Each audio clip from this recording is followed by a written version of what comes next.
Assalamualaikum warahmatullahi wabarakatuh.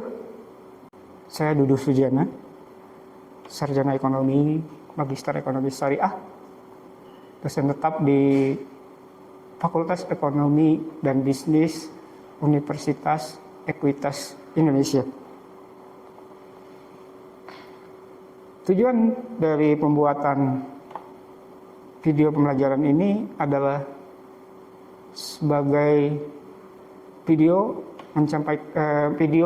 pembelajaran mata kuliah yang saya ampu. Salah satunya adalah mata kuliah Feasibility Study dan Plan Business. Mata kuliah yang lain saya ampu adalah mata kuliah pengantar perbankan syariah, juga mata kuliah basic komputer dan internet atau basic komputer dan plus IOT. Sedangkan latar belakang pendidikan saya S1 manajemen di Universitas Palangkaraya, lulus tahun 1998, dan saya melanjutkan S2 di Ekonomi Syariah Universitas Sunan Gunung Jati, Bandung, lulus tahun 2012.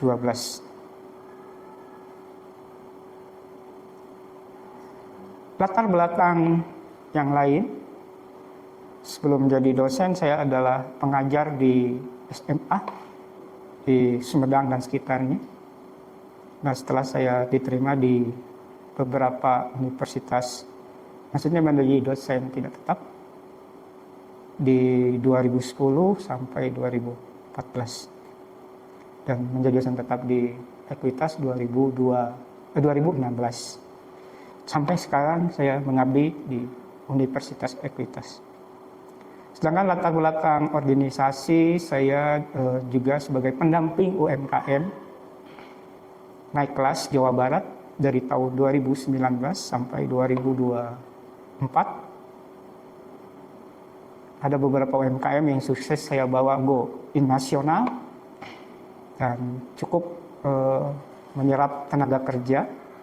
Ya, setelah kita fasilitasi untuk brand, untuk digitalisasi pemasaran, sampai bagaimana membuat laporan keuangan pada UMKM.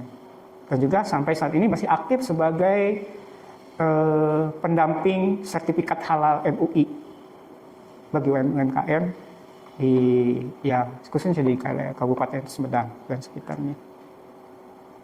Nah, dari latar belakang itu insya Allah menjadi sebuah bekal bagi saya untuk mengabdi di Universitas Ekuitas sebagai selain sebagai dosen juga sebagai inovator lah gitu. Mungkin terima kasih, saya cukupkan sekian perkenalan saya. Nah, juga saya sampaikan satu mata kuliah yang akan saya sampaikan, yaitu yang saya ampu di Universitas Ekuitas. Salah satunya adalah Feasibility Study dan Business Plan. Deskripsi singkat mata kuliah ini adalah bagaimana membuat mahasiswa bisa membuat perencanaan bisnis sebuah produk atau jasa dengan perhitungan, maksudnya perhitungan di sini adalah membuat kelayakan daripada non finansial dan finansialnya. Gitu. Non finansial berarti bagaimana produk itu diterima oleh masyarakat atau lingkungan, atau produk apa yang harus dibuat oleh sebuah perusahaan. Nah, Kalau secara finansial berarti hitung-hitungan, ya salah satunya perencanaan pembiayaan, perencanaan laporan rugi laba atau pendapatan, sampai nanti di akhirnya mahasiswa bisa menghitung daripada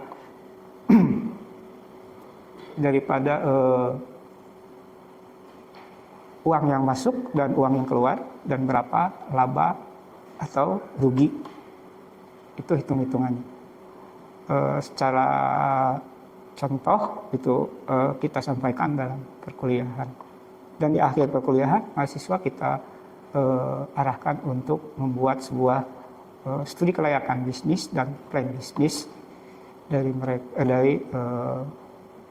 penilaian, yaitu 30% dari nilai akhir yang akan diberikan. Itu mungkin secara deskripsi mata kuliah ini. Secara capaian-capaian yang lain, salah satunya ya bisa membuat rencana bisnis sampai menghitung. Menghitung di sini adalah membuat arus kas masuk dan arus kas keluar.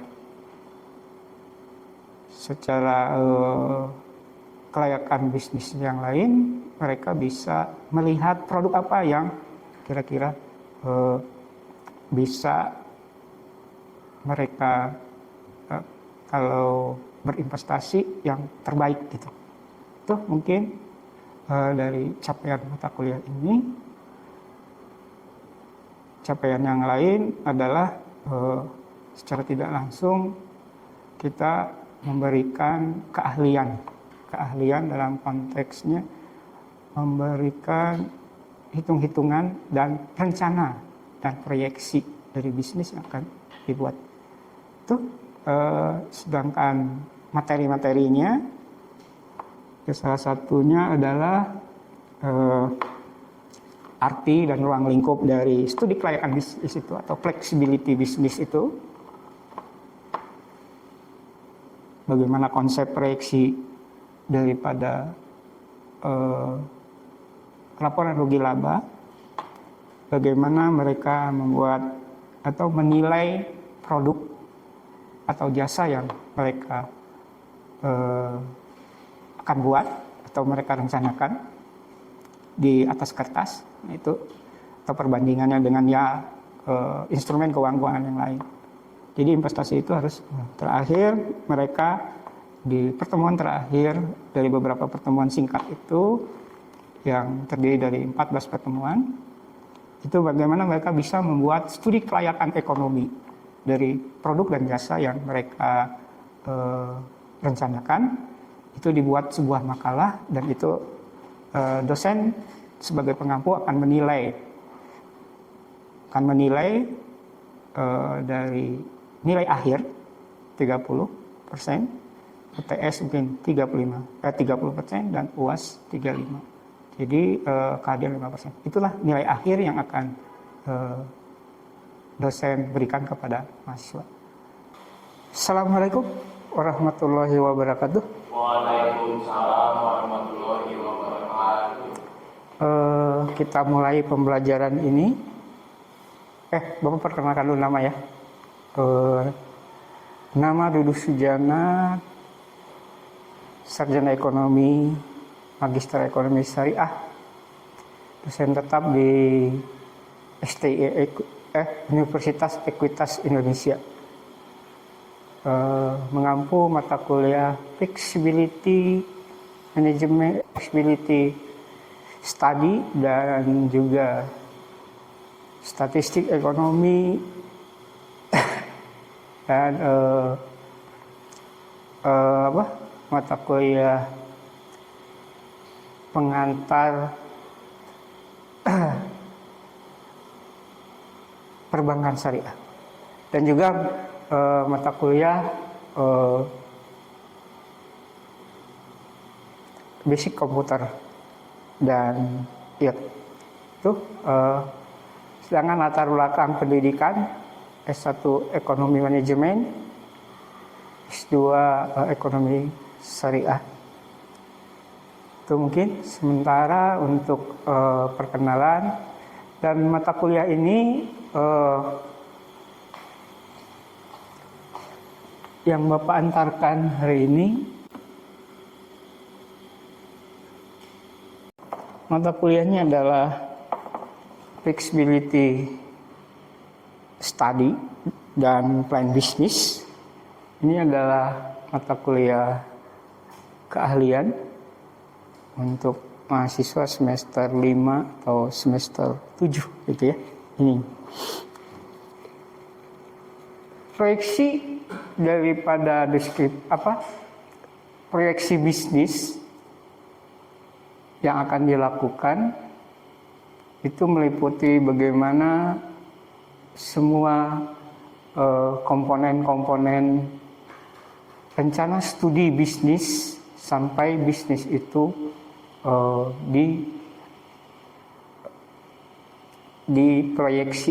menjadi proyek dan sampai menjadi sebuah produk barang dan jasa. Itu daripada tujuan atau deskripsi dari mata kuliah ini.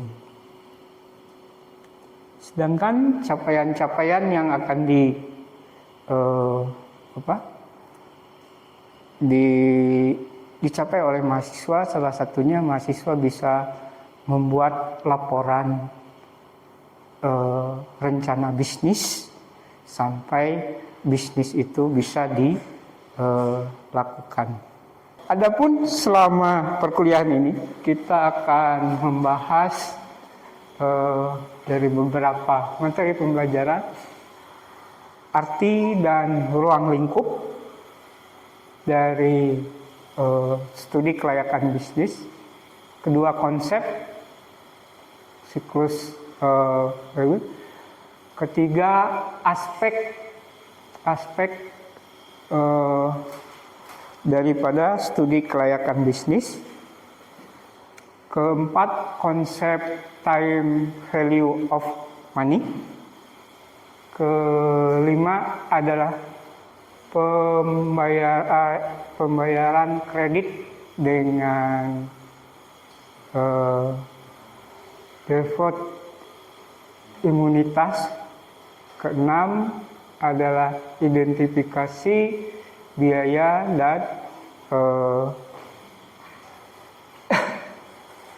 dan manfaatnya. Itu mungkin untuk sampai di pertengahan sebelum kita UTS.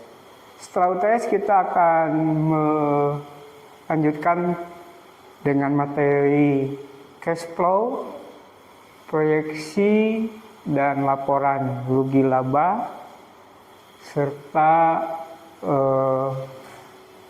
analisis kelayakan, ya. Itu 2 pertemuan. Terus nanti pertemuan selanjutnya kriteria investasi dan analisis sensitivitas dan switching value dan kasus pemilihan bisnis. Yang terakhir adalah analisis kelayakan ekonomi dari sebuah bisnis. Itu mungkin pertemuan yang akan kita lakukan selama 14 pertemuan dan ditambah UTS serta UAS. Sedangkan materi penilaian yang akan Bapak berikan UTS 35%, UAS 35%, UTS 30%, kehadiran 5%, laporan kuis dan makalah itu di angka 30%. Itu mungkin untuk RPS daripada mata kuliah studi kalau dulu studi kelayakan bisnis, ya, hari ini jadi flexibility study dan plan bisnis. Itu mungkin sementara RPS, mungkin ada mahasiswa yang mau ditanyakan dari RPS yang Bapak kembangkan sebagai pembelajaran mata kuliah di semester genap 2025-2026. Kita hari ini pertemuan ke 9 dari mata kuliah ini, yaitu adalah pertemuan setelah UTS. Kita akan membahas prospek proyeksi pelaporan rugi laba dan penentuan break even point. Mungkin ada yang ini udah pernah membaca atau pernah melihat apa sih sebuah proyeksi laporan rugi laba itu? Ada ya? Belum. Oke.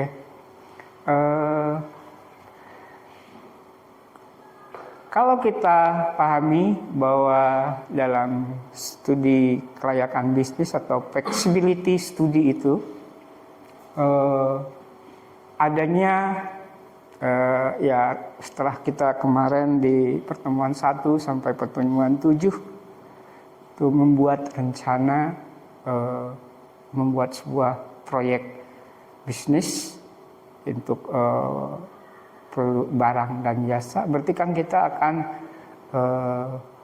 memprediksi berapa uang yang dapat atau pendapatan yang akan diperoleh atau cash flow gitu ya. Cash itu adalah uang masuk, flow itu mungkin secara sederhananya di situ adalah bagaimana aliran dana masuk atau aliran daripada pendapatan. Kalau perusahaan kan berarti dia ada menjual barang gitu ya, itu pendapatan. Nah, ini kemampuan ini dalam bahasa sederhana bagaimana uang tadi, mungkin itu adalah bahasa sederhananya kalau bahasa keuangan tuh liquid itu istilahnya dana yang masuk dan dana yang keluar itu harus lancar gitu ya. Ada yang nggak tahu liquid? Tahu ya semua ya. Oke. Nah di sini nanti itu akan mempengaruhi daripada ya arus kalau bahasa nama kas tahu ya. Kas kalau dalam bahasa perusahaan itu uang yang ada di laci gitulah ini. Nah, di sini kas.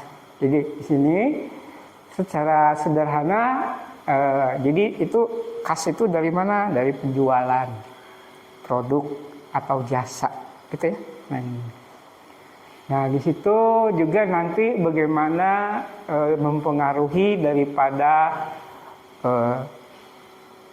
outflow atau bahasa sederhananya bagaimana mempengaruhi pembayaran. Nah ini pengaruhnya.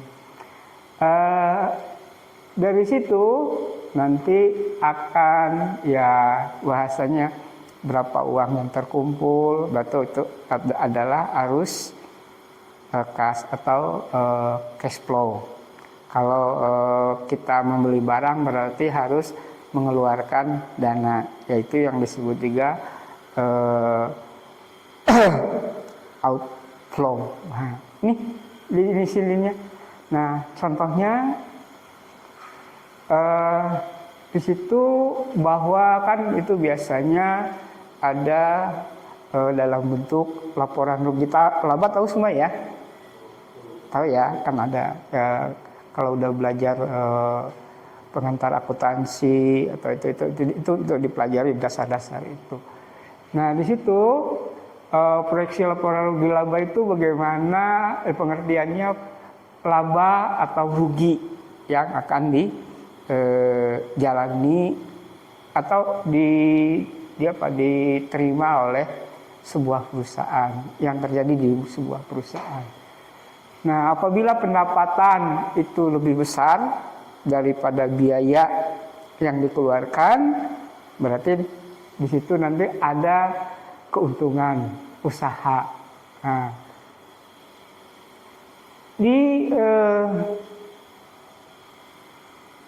dan sederhananya dari laporan rugi laba ini mencerminkan penjualan itu istilahnya barang yang laku, dan mencerminkan biaya-biaya atau kalau kita ketahui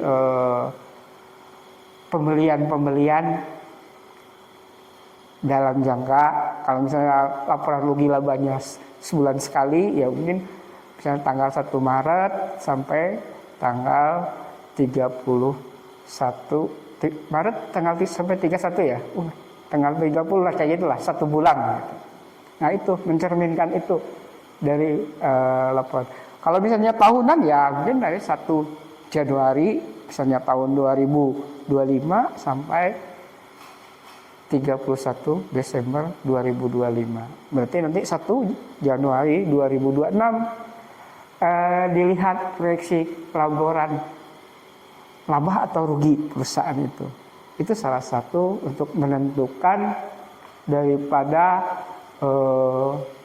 apakah perusahaan itu mengalami laba atau rugi daripada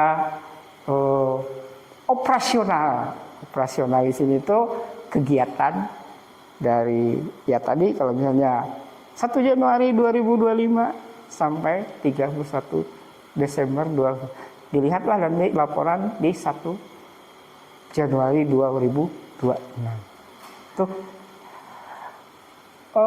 Itu mungkin proyeksi laporan laba rugi.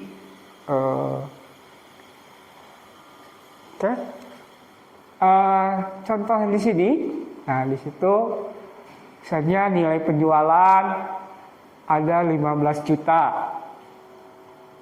15 juta. Nah, terus laba kotornya penjualan 15 juta ada pembelian selama periode tertentu tadi. Misalnya kalau 1 Januari sampai 31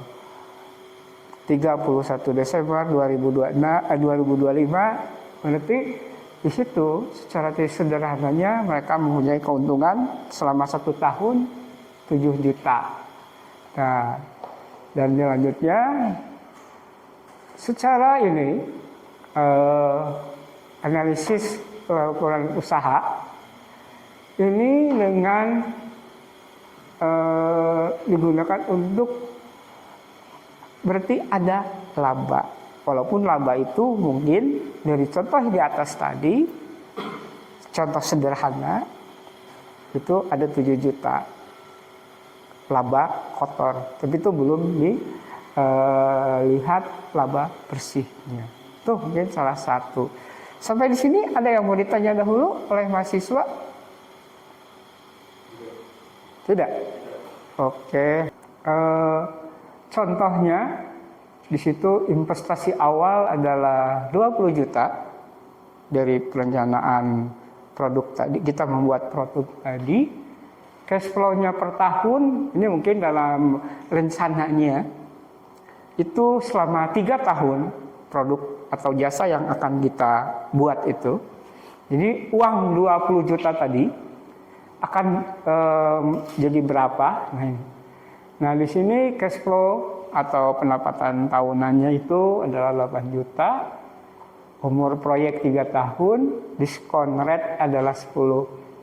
Jadi perhitungannya ini, tadi rumus NPR, ini 8 juta cash flow, ini 1 plus 1, tahun pertama, tahun kedua, tahun ketiga, dikurangi 20 juta. 20 juta itu adalah awal investasi. Jadi didapat di sini 7,27 juta, 6, dikurangi jadi selama 3 tahun itu ada minus 1,1 juta. Jadi NPF itu negatif. Nah, secara sederhana katanya dari cash flow, cash setiap bulan tahun pertama, tahun kedua, tahun ketiga itu tidak sampai 30 juta. Berarti minus sebesar sejuta berapa ya itu ya? 110.000. Nah, jadi secara ini katanya itu negatif. Jadi tenepi. Nah, secara itu usaha itu tidak layak. Berarti tidak layak itu pendapatannya itu ageng lah gitu ya, tidak besar gitu, dalam bahasa bisnis. Oke, cara kedua untuk perhitungannya itu dengan payback period. Nah ini QV sama EV terus di situ didapat dari investasi 20 juta tadi kan ya, 20 juta dari contoh itu, sedangkan nah jadi harusnya 2,5 tahun itu udah harusnya ini.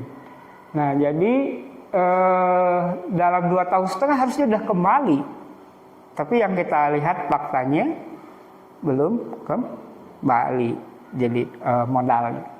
Oke, lanjut. Nah secara IRN di sini jadi lebih nol. Jadi secara ini tingkat bunga si layak, sedangkan secara perhitungan, nah interpretasinya atau ininya itu biayanya terlalu besar, gitu ya biaya. Jadi investasi 20 juta itu terlalu besar daripada pendapatan. Logika sederhana kita terbalik modal, gitu sih. Nah itu. Oke, lanjut. Nah, secara break even point di sini dicontohkan dari harga jual itu. Jadi secara tidak langsung, sedangkan harga jual 10.000 kali ini, lanjut. Ya, harga jual 10.000 per unit, biaya variabelnya 6.000 per unit. Nah, didapatlah BEV-nya itu harusnya 200 unit, ya. Nah, jadi usaha itu harus menjual 200 unit per ini. Kesimpulannya, secara cash flow itu menunjukkan likuiditas usahanya tidak terlalu bagus, ya. Sedangkan rupiah menunjukkan profit yang ya bahasanya negatif. Terus juga kelayakan investasinya dan secara break even point menunjukkan batas minimum penjualannya kan.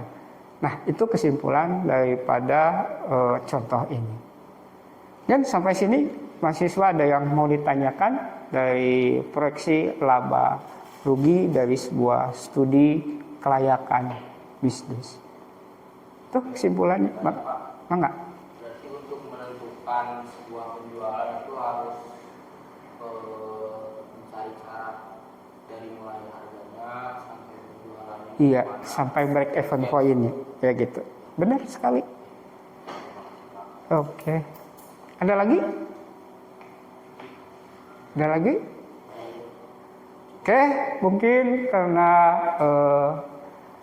materi telah sampai, mungkin untuk pemantapan di rumah, mungkin Bapak nanti kasihkan soal sebagai tugas kuis di mata kuliah ini di sesi pertemuan selanjutnya untuk dikumpulkan.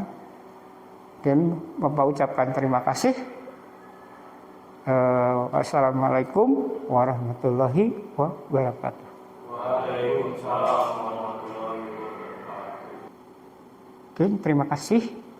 Itu yang bisa saya sampaikan dan saya kembangkan dalam pembelajaran ini sebagai salah satu syarat ya mengikuti sertifikasi dosen tahun 2026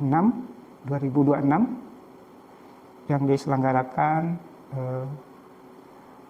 lembaga perguruan tinggi atau LK Dikti. Terima kasih. Wassalamualaikum warahmatullahi wabarakatuh.